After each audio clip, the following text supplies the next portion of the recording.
History remembers heroes for their victories, but true legends are forged in the dark. In Homer's Odyssey, King Odysseus of Ithaca didn't just sail the wine-dark sea, he navigated a living nightmare. For 10 agonizing years after the Trojan War, he walked into the domain of gods, monsters, and primordial forces.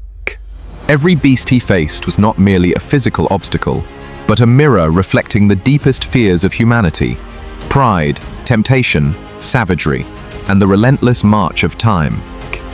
Today, we retrace his voyage into the abyss and uncover every monster that stood between Odysseus and home. The descent begins immediately. First came the Sirens, a tactical miscalculation born of human greed.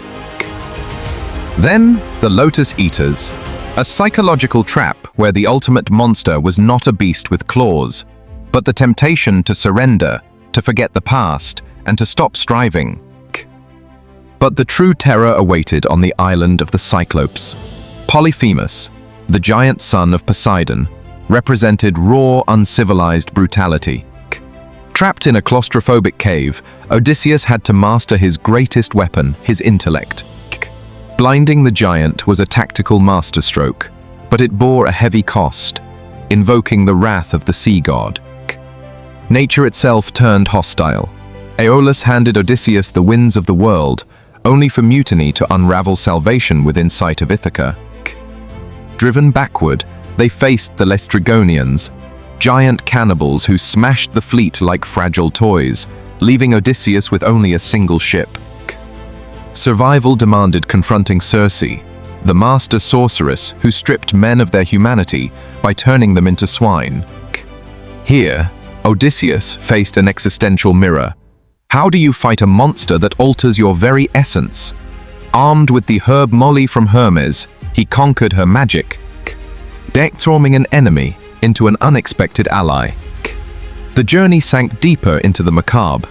In the underworld, Odysseus confronted the ghosts of his past, his mother, fallen comrades, and the prophecy of his inevitable fate. Escaping death, he sailed into the gauntlet of psychological and physical annihilation. The Sirens lured sailors with promises of absolute knowledge, tempting them to crash upon jagged bones. To survive, Odysseus had to tie himself to the mast, a brilliant metaphor for self-restraint.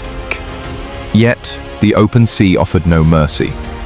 Between Scylla, the six-headed horror that snatched his men, and Charybdis, the living whirlpool that threatened the entire ship, Odysseus was forced into an impossible calculation: sacrifice the few to save the many.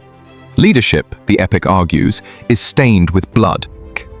Odysseus defeated Cyclops, witches, and monsters of the deep. But his final battle was fought at home, against the suitors who infested his palace, monsters wearing the faces of men. In the end, the true monsters of the Odyssey are not mythical anomalies.